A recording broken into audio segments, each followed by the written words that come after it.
Really good to be back with you. What a beautiful prayer. Thank you so kindly for praying for me and for all of us as we encounter God's Word today. I'm so excited to be back.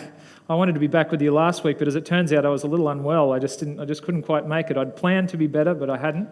I had an operation last Monday. I wanted to correct something. Well, I'll tell you about this for two reasons. First of all, I wanted to correct something because Daniel told you about it last week, and he told you that I had plastic surgery, which is technically true, but somebody asked me through the week, did you have something cosmetic done? Well, first of all, I don't have enough money to spend on that. The second of all, you can't improve on perfection. Third of all, it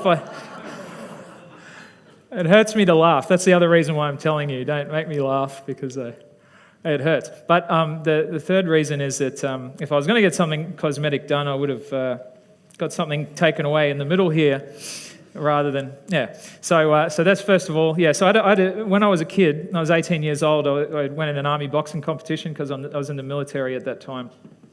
And had my nose broken pretty badly. And I thought I knew what to do. I just fixed it up myself in the mirror. And as it turned out, it wasn't really good inside. So anyway, I had one nostril that was almost completely closed. And it wasn't bothering me too much, except in the last few years I've started getting kicked out of bed at night because it sounds like there's a chainsaw coming from one side of the bed that isn't my wife's. So we've decided to try and rectify that. So if I start to laugh and I make a funny sort of face, you'll know what I'm doing. I'm actually in incredible pain when I laugh, okay? So that's what's going on. But I'm excited to continue this study of Ruth together, and I think the pastoral team so far have done an amazing job of introducing and going through the guts of this book, but this is the most important, critical culmination part of it, the fourth chapter, and I've called it Redeemer of the Covenant. The Gospel of Ruth in chapter 4. So we're going to turn to chapter 4. And as you're doing that, we've already prayed, so we'll get right into the Word of God. And as we're doing that, I want to tell you about my covenant that took place on the 9th of April in 2006. Here's a picture of it here. And the beautiful young lady that was up the front here singing just a moment ago, you can see she's in that picture and you can see my back. You can see her sister, her older sister in the background, ugly crying, as we made our vows together. And I don't know how I convinced such a beautiful woman to marry me, but somehow I sucked her in, so I was pretty happy about that. And here's another picture of that day. Doesn't she look beautiful? Yeah, really, really nice. And there's us, where they put us in this, we hired this kind of convertible old, what was it, a Valiant or something? Where's my wife sitting? Oh, she's hiding. Oh, yeah, there she is. Was it a Valiant or something, our car, bridal car? Something. Anyway, a convertible something or other, older car, and went for a drive along the beach there in Townsville and felt very special. This moment of making our vows one to another. If you're somebody that's married, I just want you to cast your mind back to the moment when you stood before God and the people you love and committed one to another. It's an important moment, isn't it? It's very important. And I just want you to keep that in mind as we go on. So our story so far, you remember in the first chapter of the book of Ruth, we had these two women. Obviously, Naomi has gone, or she's been led by her husband into a foreign land, the land of Moab, and her husband has died, and so has her sons. So these two widows and their mother-in-law are left together. What are they going to do? Naomi decides to go back to the land of Israel and settle in the region of Judah, and as she does, her daughter-in-law Ruth decides that she's going to accompany her. And there's those beautiful words: "Your people will be my people, and your God my God." And so this mother-in-law and this daughter-in-law go back together, and they decide to try and set up a bit of a household back in God's country, God's chosen land there amongst the people. They're living a lifestyle of subsistence. They're in mourning. They're in poverty. And Ruth makes a decision that she's going to go out and glean in the fields. And she happens to do so in the field of Boaz, who, as it turns out, is a relative of of her dead husband. And Naomi crafts a plan, which she instructs Ruth to follow. And she says, I want you to take off your mourning clothes and put on clothes that indicate and signal that you are available for marriage. And then I want you to indicate to him by the ritual that you studied last time, the process that Daniel went through with you, that you're available. And so Boaz makes a decision that he's going to pursue Ruth and attempt to marry her. But there are some legal obstacles that he has to go through because of the situation that she's in. So with that, I want to let you know about the background that's going on here. So it's difficult sometimes for us to imagine, and when we read some of these Bible stories, the culture is so distant from us, and the practices are so far removed from the sorts of things that we do, that it's very strange and difficult for us to understand. So I want to give you some background here so that you can have some conception of some of the dynamics that are at play and the importance of some of the dynamics that are at play as this narrative unfolds. By the way, when you think about covenants, has anyone here ever tried to build in a development and you had to sign a covenant? I'm not going to, make a house over 5 stories tall. I'm not going to paint my walls pink. All those. There's lengthy. Yep. Okay. So yep, Kev. Yeah. It can be a lengthy, kind of difficult document. People generally in our society, when we think of the idea of covenant, we don't think of positive things. Even marriage has come to be associated with negativity in society generally in the 21st century in the West. But I come across this cartoon. It was a little bit sad, actually. It's making fun of marriage, and it says, there's a guy at work. He's obviously rings someone and says, sorry, Jeff, lunch is off. I'm still bound by this restrictive covenant. And there's his wife telling him that he's not allowed to go to lunch. I think even though you might chuckle at that, I think it's a bit of a sad kind of reflection of our view of things like marriage and those sorts of agreements, isn't it? I suppose. So it's difficult for us to understand ancient people's practices because our society is removed. But try to picture this, okay? Just try to picture your life if this was the situation. First of all, there's no supermarkets. In a supermarket, you've got cheap access to food, okay? Whatever you have to, the definition of cheap might change from year to year, but comparatively cheap, okay? So in this society, all you have to eat is what you grow, or what you raise, or what you hunt, or what you're able to trade with other people. So there's not an easily accessible, wide and diverse a range of foods. That's the first thing. Secondly, there's no electricity whatsoever. So a lot of hard work is involved in getting any sort of light or warmth. There's no easily accessible clean water. That requires a lot of work by someone or other to walk long distances to bring it back into the house. There's no police force.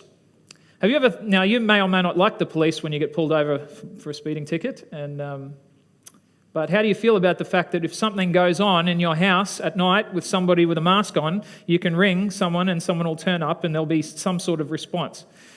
Like, that's a positive thing, isn't it? Like, there's a level of security in your life because you know that it's not all up to you to defend your property. There's an institution out there that's devoted to that. There's none of that in place, okay? Nothing like that.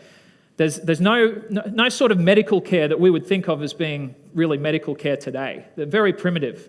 One day I'll tell you about some of the cures that were extant at the time that used to exacerbate problems. Here's some more things. No age pension, no unemployment benefit, no DSP. If you can't work, you can't eat. And so as if you hurt yourself and you're unable to work, or as you get older, or for whatever reason, if you're not able to sustain yourself by some sort of hard work and living, you become very vulnerable very quickly. There's no aged care facilities. There's no easily accessible education. Education is always a pathway out of subsistence living. If you, in these days, knew how to read and write, then people might pay you to sit down and write letters. It meant that you didn't have to be in the fields every day. It was a pathway out of just eking along a survival, and it was very difficult to get an education. Only very, very rich people usually had access to it, or people that were appointed by the ruling class. And your whole life is lived with the constant threat of either suffering or death by violence, starvation, disease, or succumbing to the elements. So one scholar has compared living in the ancient Near East as being something like being in the middle of a river while it's flowing, and you're balancing your tippy toes on a rock, and your nose and mouth are just out of the water, and it's flowing downstream and you're just barely surviving, and if there's any change whatsoever, like the water goes a bit faster or you trip or the water gets a bit higher, then you die. That you're barely making it by, you're barely eking by. And that's the way it is. And the way that people were able to secure some sort of security for food, some sort of security in relationships, some sort of security in terms of their physical safety was with covenants. They were the answer. Because with a covenant, you could negotiate a relationship with another person that meant that you could have a bit of dependability. Okay, I grow wheat. My friend over here grows grapes. We will enter into a covenant, a relationship between one another, overseen by the God of heaven or by the gods or whoever I hold to be holy.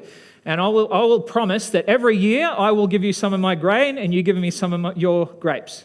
And we will enter into that agreement. And I'll know, and I can bank on the fact that every year I will have both bread and wine. Does that make sense? And they, excuse me, they had all sorts of these covenants were set up in all sorts of different directions. A very important covenant set up with kings, because kings had access to an army. So if you did a little bit of service in that army, maybe, and then you'd agree to do some service in that army as a soldier, and then that king would guarantee you protection. And so there's a level of security that was afforded by that and so forth. So this is what a covenant is in the ancient Near East. A covenant was a free will negotiated, mutually beneficial contract used to secure safety, providence, security, or care for self or for family. It was a formalization of a relationship. It appealed to a higher power to ensure the terms were kept, and it always did that. All of the ancient covenants always appeal to the gods. Usually there's a sacrifice or something that happens, and it was solemnized with some kind of ritual offering or sign. And the most common important covenant of all was that of marriage. Very, very important. Marriage was crucial in the ancient world. Marriage it formed the basic unit of society. It ensured cooperative effort, protection, and provision for women, children, and the aged. So this is your aged care plan, is marriage, because you're going to have a son that's going to take care of you when you get old. Does that make sense? Because there's nowhere you can go. You can't sell your house and go to an aged care facility. If you can't feed yourself, you die. If you don't have a son that can provide for you, you die. So this is your aged care plan, is marriage. And it's somewhere for women to be protected as well. There is someone that's going to protect them from violence and so forth in the form of a husband, ideally, providing he's a good husband. And so really it was survival before love. Now when marriage was set up in Eden, the center of it was love, wasn't it? Because that was a perfect environment. But very soon you can see if you're in danger, you're more concerned about survival than you are about love. So marriage is about whether or not I'm going to marry this guy based on whether or not he can feed me and my family, not so much on whether or not I love him. And so that's it's very different. It's different to our culture today because we're much more secure, I suppose, with some of those things. We can think more about love in relationships, but for them, it was survival. Very important indeed. Marriage ensured the propagation of the familial line. It enabled increased comfort, security, and likelihood of survival to be built up by families over generations. So, okay, I've got it really tough here, but I'm going to set up covenants with these guys and those guys and these guys, and I'm going to get married and I'm going to have a big family. So my next generation, they're going to have it better than I did. And then these guys are going to work really hard, and the next generation is going to have it even better because they'll have all of these relationships going on. And this is how, you see this going on in the life of Abraham, that he builds up his servants, he builds up his flocks and herds, and so forth. All right? And in fact, Ruth draws on this multi-generational covenantal language towards Naomi in chapter 1, verse 16 to 17. Your people will be my people, and your God, my God. She's making a covenant there. But what happens if something goes wrong? If somebody dies, or falls into debt, or gets murdered, how are the dependents provided for? What happens then? How is the people that he's supposed to take care of looked after? How is the line preserved, and how is the land sustained? It's very important in this culture that the allotted land for each family stays in that family, because that's a part of how God blessed his people by giving them this section of land. So if there's some poor financial management or poverty and that land gets given to somebody else, or even given to a Gentile or another clan, well, what will happen? that's bad because this is part of the inheritance of God. And so there's got to be a process to fix that. And the way that was done is by what's called the kinsman redeemer. Now, I'm going to be telling you some information. And if you want to read it from the Bible, you can take a picture of the screen and I've got the verses up there. But I'll just tell it to you for the sake of brevity, all right? So a kinsman redeemer, sometimes in some situations called the avenger of blood, and sometimes, also they were responsible for what's called levirate marriage. And this was a close relative it was his responsibility to fix the problem if something went wrong. He was the closest male relative. He had the responsibility, if he could, providing he had the money or the ability to do so, he would purchase land when a mortgage defaulted and he'd brick it back into the clan. That was one of his responsibilities. He would buy back a man who had sold himself into servitude. In those days, they had the year of Jubilees that happened every so often where everybody was set free, but often it was a practice. If you fell into debt, you would sell yourself as a slave to serve off that debt for the remainder of the time until Jubilees. And so a kinsman redeemer might buy that person back or pay off their debt. They would ensure that someone who murdered a member of their family received justice. It was their responsibility, if there was a murder in their family, to make sure that the killer was tracked down. It was their responsibility to care for the widow, and they would do that with the covenant of marriage. So, for example, if a cousin or a brother passed away, if my brother or my cousin passed away, it'd be my responsibility to marry that woman, that widow, and then I bring her into my family, and I have to take care of her. Someone's got to feed her, and guess who it is? It's me. I've got to look after her. And awkwardly enough, I suppose, also to provide an heir for the dead relative through that marriage. And I'm not quite sure how they were able to do that, but anyhow, this is part of the responsibilities because the line cannot die out. The line has to remain for the God's blessings to be seen in the people. So the line has to remain. And so the man's got to provide an heir for his dead relative. And that heir, as he grows, becomes responsible for caring for his aged mother. So he becomes the redeemer for the mother. Does that make sense? So you can see what's the importance of what's at play here. Here is Ruth and Naomi going into poverty and how desperate it is for them to have a redeemer. This is the word in Hebrew. It's goel. And by the way, also used as a name for God in the scripture. Remember, Job said, I know that my Redeemer lives and he will stand at the latter day upon the earth, and even though my body worms destroy, even my flesh shall I see God. Yeah, my Redeemer lives. But a redeemer, in order to be a kinsman redeemer, you had to have two things. You had to be in the same family, and you had to be able to do what needed to be done. If you didn't have the money to buy, you didn't have to buy. But if you had it, you had to do it. You with me? So you had to be able to do it, and you had to be a close relative. That's the two things. With that in mind, let's read the first 10 verses, of the chapter. Meanwhile, Boaz went up to the town gate, and he sat there. When the kinsman redeemer he had mentioned came along, Boaz said, "Come over here, my friend, and sit down." So he went over and sat down. Now, just for context here, remember that Boaz had promised Ruth that he was going to follow through with what she'd asked. He was going to try and attempt to get her hand, but he said there is a redeemer closer to her. There was a closer relative, and he had to try and sort the situation out legally first, so that he could marry this woman that, as it seems like he wants to. It seems like there's a level of love and attraction, and Anyway, let's move on. Verse 2, Boaz took 10 of the elders of the town and said, "Sit here," and they did so. Then he said to the kinsman redeemer, "Naomi, who has come back from Moab, is selling the piece of land that belonged to our brother." 2 pages rather than one. Elimelech. "I thought I should bring the matter to your attention and suggest that you buy it in the presence of these seated here and in the presence of the elders of my people. If you will redeem it, do so. But if you will not, tell me, so I will know. For no one has the right to do it except you, and I am the next in line." You notice that he doesn't mention Ruth at all. He talks about the man's land. See that? Now, there's a level of faith here because he doesn't really want the land. Men have got a great way of being able to acquire things that they want. If he wanted the land, he would have bought it already. He wanted Ruth. So why did he mention the land first? You know, sometimes in your life, Sometimes in our life there is an outcome that you want, but there's a process that has to be gone to get through it. And there is always a little bit of a temptation within us to try and control the outcome when it's God's alone to give to us. And so what I appreciate here about Boaz is that he respects the process. He is honouring the fact that God has put this system in place for the providence of family, and rather than trying to control the outcome, he's allowing things to take their course. And so he mentions the property, and guess what? The man replies, "I will redeem it," he said. And as a reader, because we're barracking for Boaz and Ruth, aren't we? We want them to get together. And when he says, "Yeah, okay, I'll redeem it," we go, no. And so he says, "Okay, that's okay.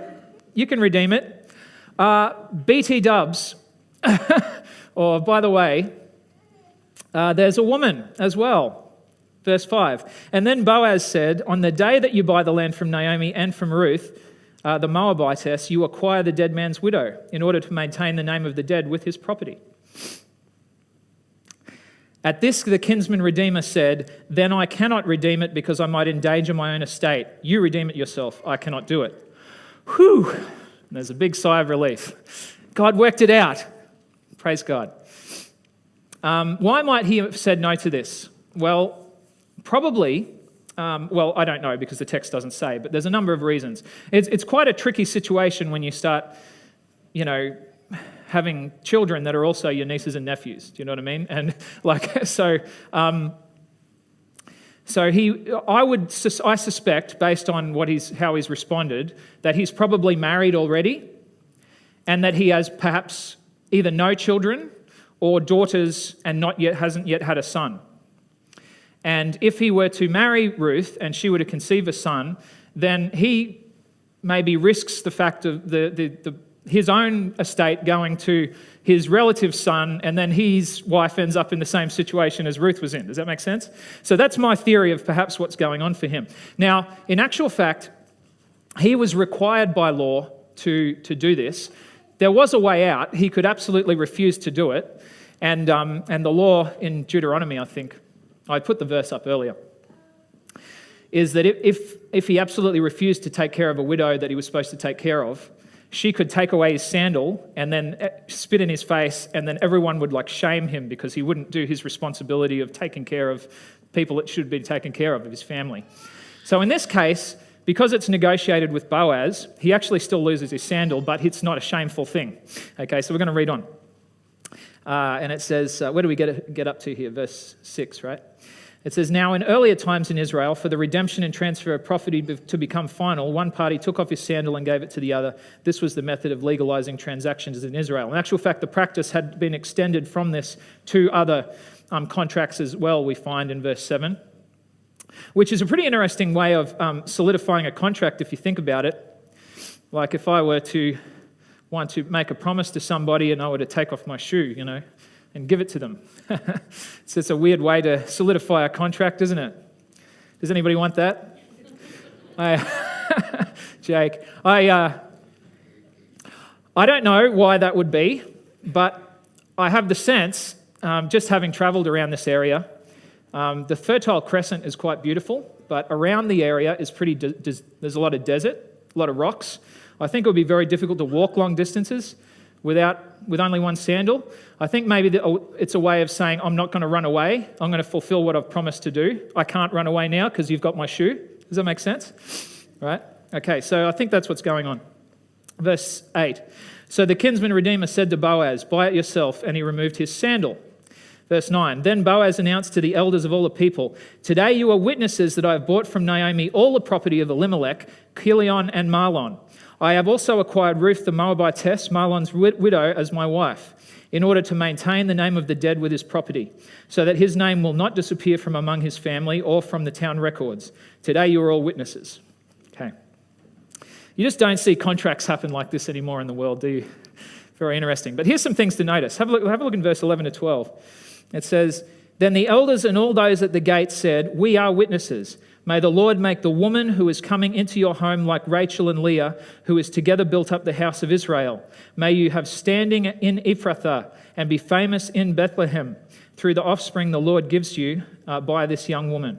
May your family be like that of Perez, whom Tamar bore to Judah." Can you see the blessing that the witnesses of the town place upon them?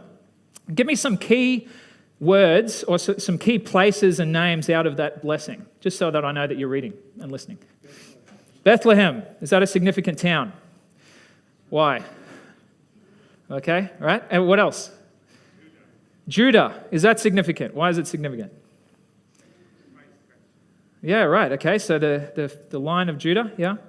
Right, so we've got Judah, Ephrathah. We're going to keep these in mind because I'm going to show you something about them later. Critical, familial, and locational details for us to notice. This blessing that gets placed on them is that they will be like Judah, because they're descendants of Judah. So, or that rather Boaz is. Okay, so just read on, verse 13. So Boaz took Ruth, and she became his wife. And then he went to her, and they enabled her. The Lord enabled her to conceive, and she gave birth to a son. Can you notice who enabled her to conceive? Does it say? The Lord. So we've got the Lord involved in the process. There's a supernatural manifestation of God's presence here, and this descendant that is as a result of the movement of the Lord. It's a wonderful thing. It involves us. It reminds us rather of all these times throughout the history of God's people where God has got involved in a son being conceived. Like, remember Isaac and Samuel, and later on we had Samson, and then who else? Well, the big one is there's a big supernatural birth that's all the way down in who? Jesus. There we go, right? So the way that God is involved in the process is very significant in the narrative. Let's read on. We read verse 14 to 17. It says, the woman said to women. The women said to Naomi. Who are they speaking to? Naomi. Is that the daughter or the mother-in-law? Good, because by this point, sometimes the names get mixed up in people's head and they lose track of who's who. So I just want to be clear about that. Okay, praise be to the Lord, who this day has not left you without a kinsman redeemer. Who's the kinsman redeemer for Naomi? Wait a minute.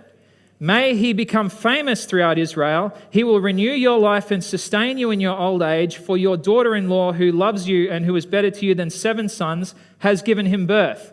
Who's the kinsman redeemer for Naomi? It has become this child, right? This little child has become the redeemer for Naomi.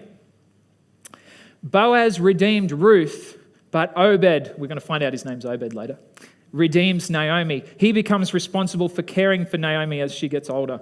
And we're not sure how long Naomi lived exactly, whether or not Obed actually had to do that or if she passed away, we're not sure. But anyhow, that's the legal responsibility. And these women bless them. This is really interesting, that women play such a prominent role in this story. This story, the book of Ruth, it is a female-driven narrative. It really is. Everything that men do in this story is either unwise, so that's the men going to Moab in the first place, or else if they do something wise, it's a response to a female initiative. The women are driving the whole story, and they become critically important. The child Obed becomes Naomi's redeemer, who will care for her as she ages, and it says Ruth is better than what? 7 sons. This is a part of the female blessing. She is such a blessing to you. She's better than 7 sons. 7, as you know, is significant in Scripture. It is a symbol of perfection. And to have 7 sons was an amazing thing. But Ruth is better, it says. This points to the critical role of a special young woman in God's grand plan to bring a Redeemer to the world. Right back in Genesis 3, God made a prophecy to the enemy. And he said, I will put enmity between you and, do you know? The woman. Between thy seed and her seed. He will crush your head, but you will strike his heel. And what does it say? When the time came, Jesus came born of woman, born under the law. So the critical role that woman plays in salvation history. Okay, let's read verse 18 to 22. And it says, this then is the family line of Perez. Perez was the father of Hezron. Hezron was the father of Ram. Ram the father of Aminadab. Aminadab the father of Nahshon. Nahshon the father of Salmon. Salmon the father of Boaz. Boaz the father of Obed. Obed the father of Jesse. And Jesse the father of who? Okay, come with me to Matthew chapter 1. Matthew chapter 1, you can leave your finger in Ruth if you want to. Actually, I don't think we'll come back to it. We'll just leave it there. Come over to Matthew chapter 1. We're going to read a few verses out of it. This is the chapter so lovingly known as the Begats, and it's the one that most people skip when they start reading the New Testament because it doesn't make any sense to them. But this is the very family tree of Jesus Christ. Excuse me.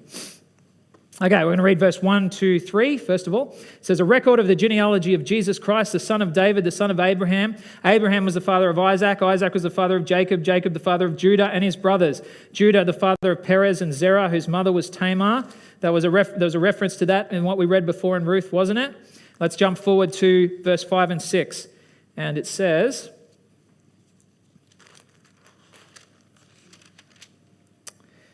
Salmon the father of Boaz, whose mother was Rahab. Boaz the father of Obed, whose mother was Ruth. There's Ruth mentioned there again. Obed the father of Jesse, and Jesse the father of King David. And then we go to verse 16, which says, and Jacob the father of Joseph, the husband of Mary, who was born of Jesus, who is called Christ.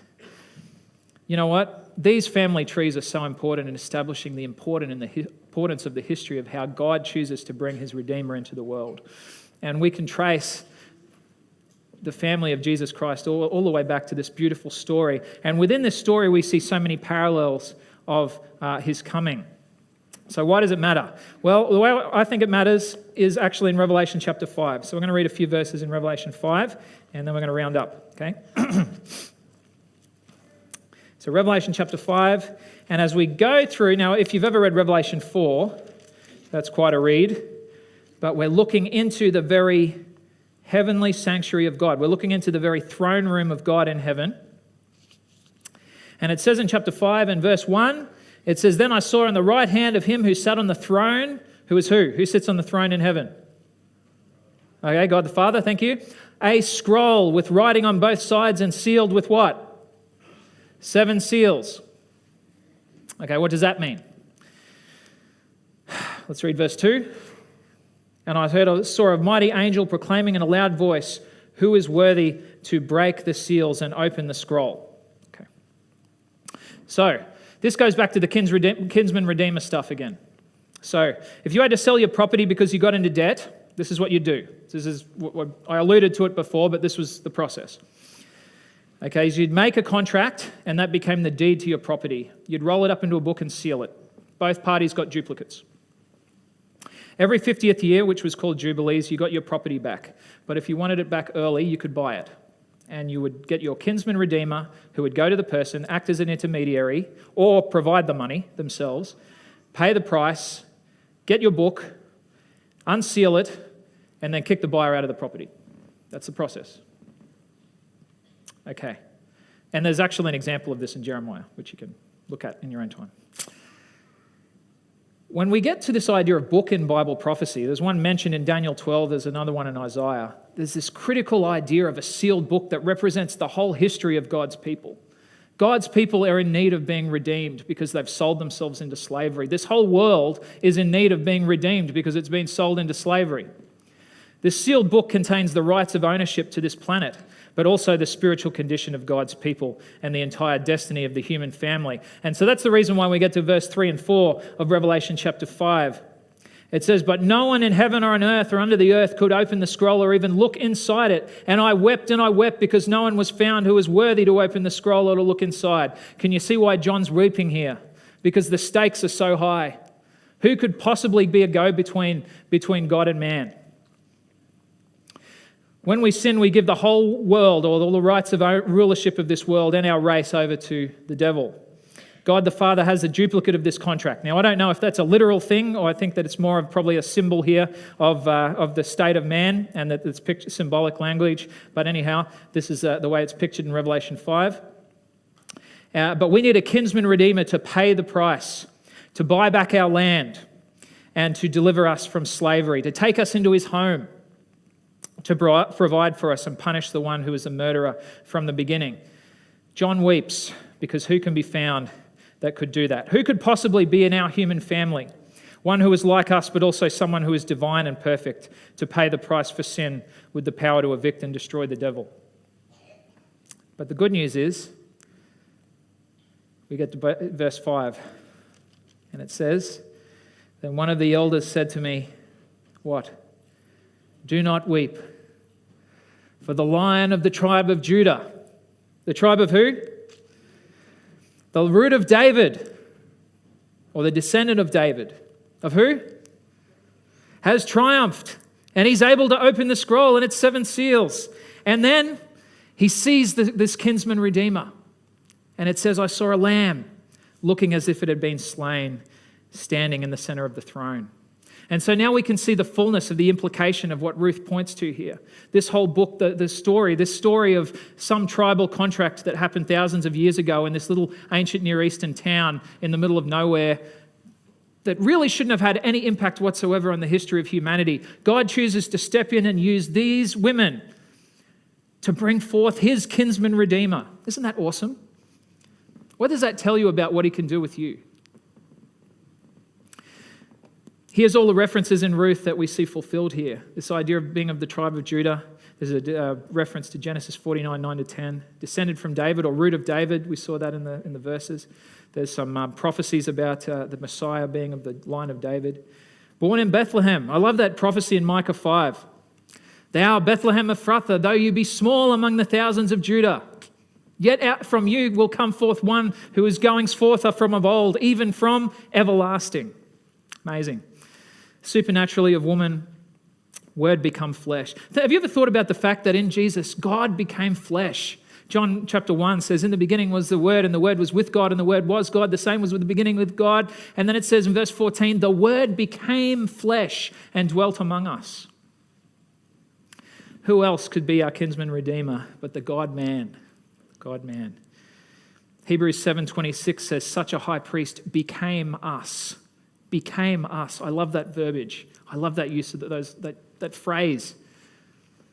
So often you don't feel like God really understands what you're going through. But such a one became you. And in John 1:29, John the Baptist looks at his cousin Jesus, this descendant of Judah, this descendant of Boaz, walking down the bank of the Jordan River, and he said, "Look, it's the Lamb of God that takes away the sin of the world." Deuteronomy 32, when Moses was giving his farewell sermon, he said, "You know what? You guys have got to make atonement every time you have your priestly duties and sacrifices and everything. There's a lot of atonement that needs to be made. But guess what? One day God himself is going to step in and make atonement for the land and for the people." Descendant of the Ruth the Moabitess. Jesus Christ is our kinsman redeemer. And he did that. He paid that price for us at the cross, didn't he? The only one that could pay it. The only one that was sinless, the only one that was divine, the only one that was strong enough to step down and do what needed to be done. This guy's name's, I'll just tell you about this guy and then I'll call it, okay? So this guy's name's Jason Coultis. He lives in South Queensland on the Gold Coast, okay? And he has got, in my opinion, second to mine, the best job in the world. What he does is he finds old amusement machines from like fairs and arcades and things, and they're all just, not working, and he does them up and he sells them. And I think that would be a really fun job. I don't know about you. This is him with a little horse racing game from an old country fair from many years ago, and he's fixing it up. Here's some befores and afters. Oh, there's an old carnival ride that he's fixing. Look at this. This is one of those old machines, those love machines. You used to put in a coin and they tell you, whether or not you're a good potential partner. Did anyone ever do anything stupid like that, like waste your money in that way? Maybe you don't want to admit it, but anyway, these things were pretty common in carnivals and amusement centres, shows and things like that, and people would go and put a coin in and they'd tell them if they were a good kisser or anything like that. But you know what? I think that's stupid, but you look at what he's done. He's taken something so decrepit and broken down and he's made it beautiful. I love that. Have a look at this. This is one of those old strength testing machines.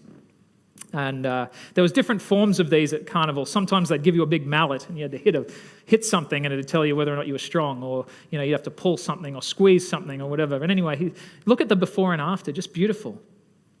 Just beautiful what somebody that cares, somebody that can look at something that's broken and decrepit and see value in it and do what needs to be done to restore it, to pay the money. It's expensive to do some of this work, to pay the money that needs to be paid to restore it and to bring out of it what they see in it. You know what's required for a process like that?